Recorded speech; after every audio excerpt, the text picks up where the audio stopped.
قولي.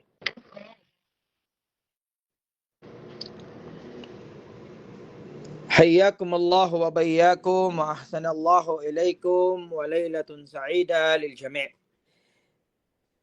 Sa ngayon ay ating ipagpapatuloy ang ating pagre-review for Qiyalis biidnillahi ta'ala. Let's continue our topic na hindi natin natapos last meeting. Last meeting we discussed about the al-mudud, and then also last meeting we discussed al-qalqala, and also we discussed an-nun as-sakina wa tanwin, and then al-mim as-sakina. Inshallah, we will continue our topic.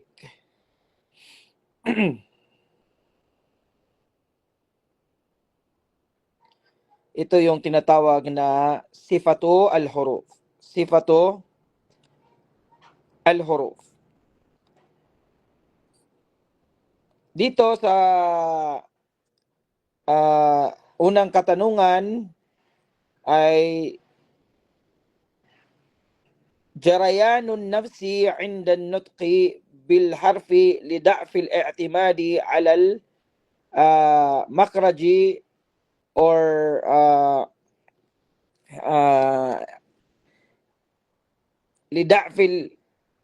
lida'fihi hiya sifa.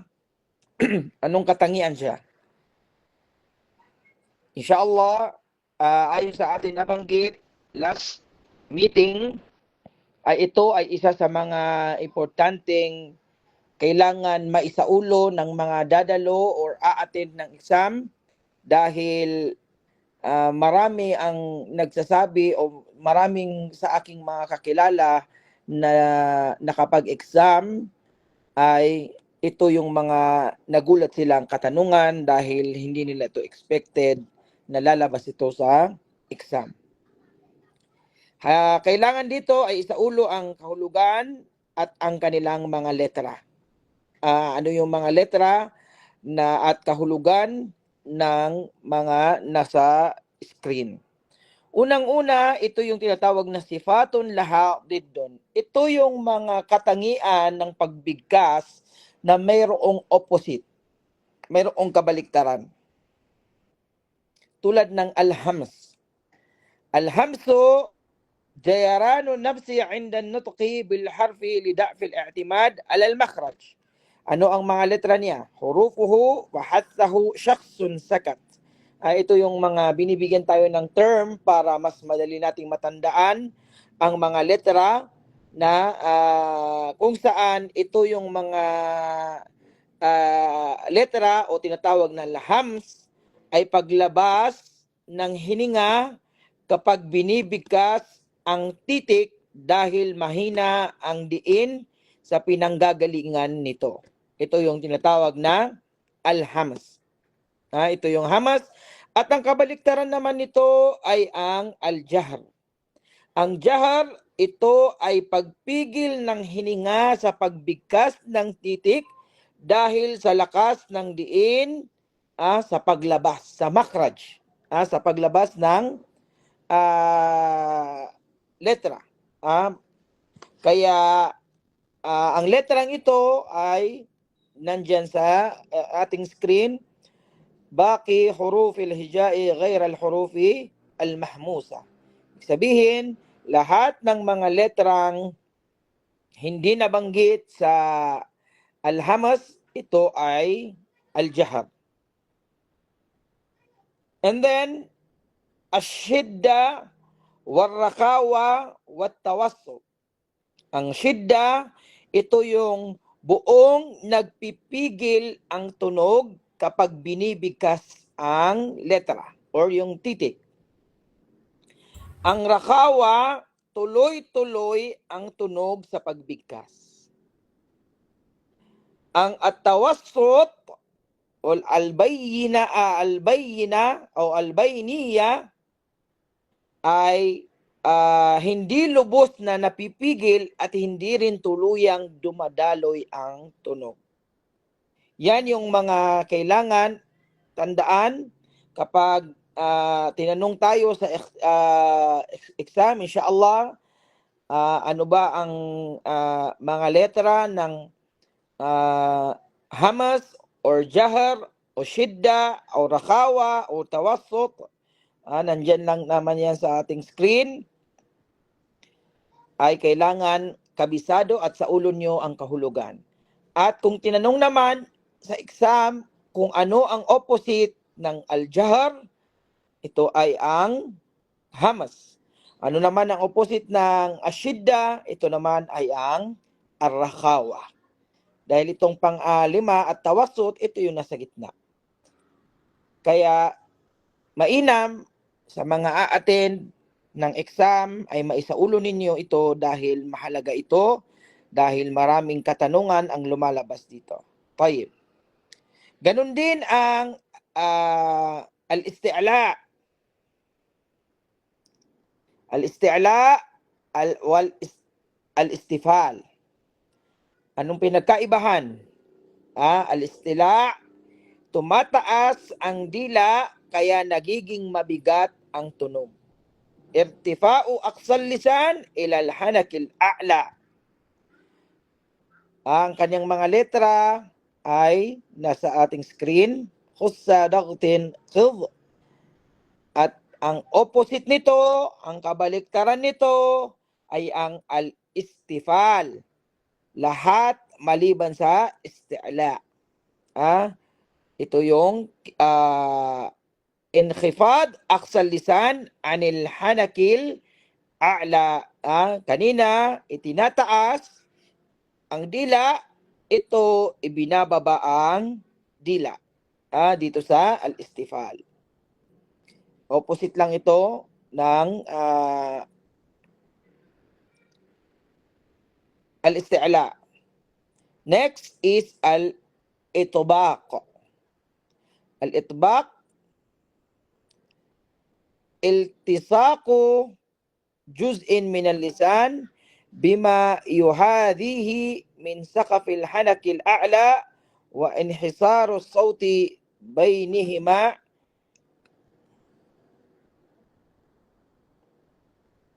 Ay hindi nakikita. I don't know.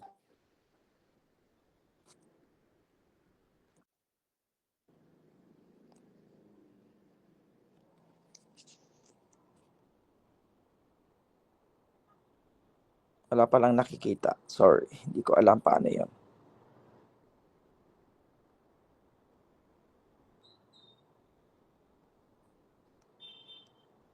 May nakaharang.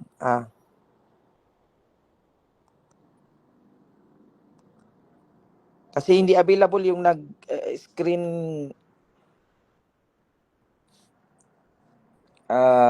share. Kaya pasensya, hindi ko alam paano ito.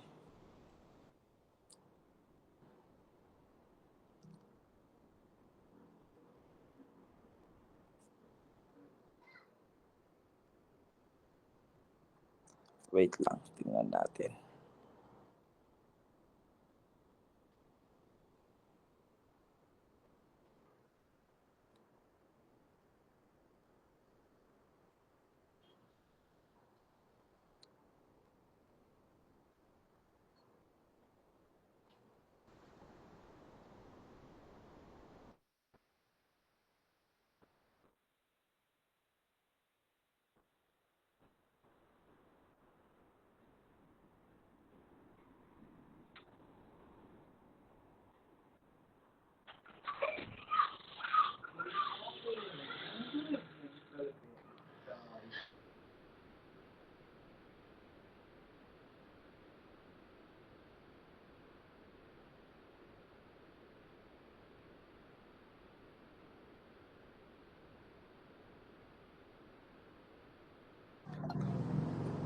Wait lang.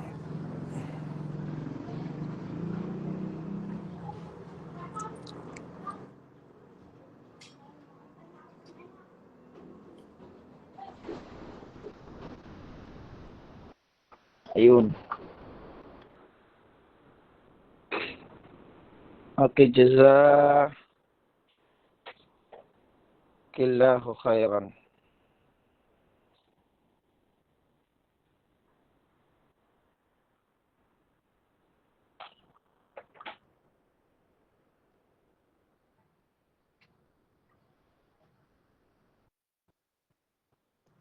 Okay, again, kailangan ang sifato al-huruf, mahalaga ito na inyong maisaulo ang kahulugan at ang mga letra nito upang sa ganun ay insyaallah ay makasagot kayo ng mabuti sa exam.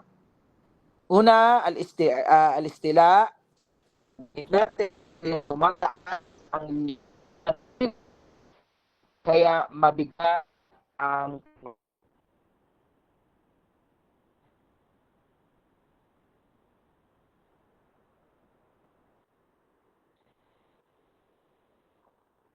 ang al-istila mababa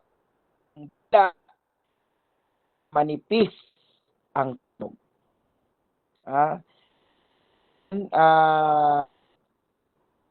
Al-itba, ito naman yung nagdidikit ang dila at ngala-ngala kaya mas lalong mabigat ang tunog, ang itbaq. Ang al-infitah, may puwang sa pagitan ng dila at ngala-ngala kaya hindi naiipit ang tunog.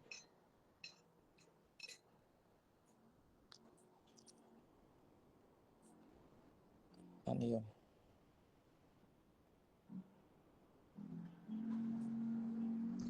Okay. Al-ismat, ito naman ay al-idlaq, ay kabaliktaran ay al-ismat.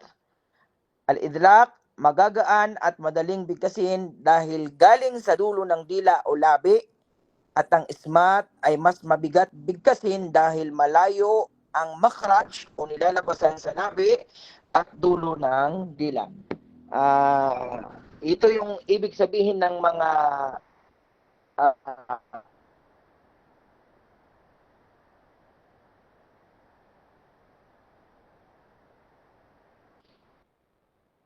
sabi nga natin, mahalaga na inyong sa ulo, especially ang mga letra dahil ito ay maaring mas madali o mas mapadali sa inyo ang pagkasagot ng exam. Okay. Next tayo sa mga sifato al-huruf.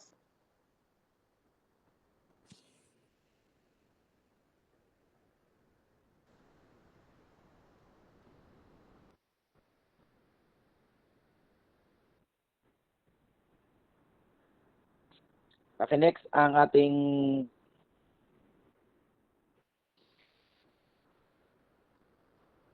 screen.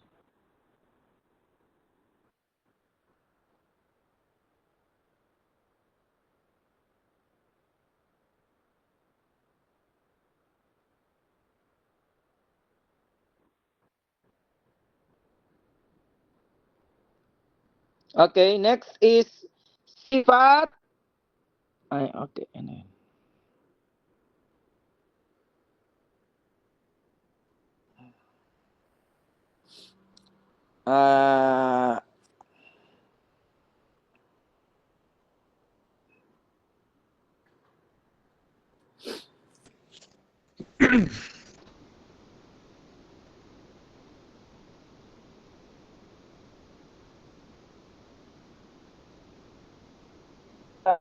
Walang kabaliktaran o opposite sa na ibang salita o ibang letra tulad ng as-sakir at kalqaya, al-lin, al-inhiraf at at-takrir. At ang at tafashi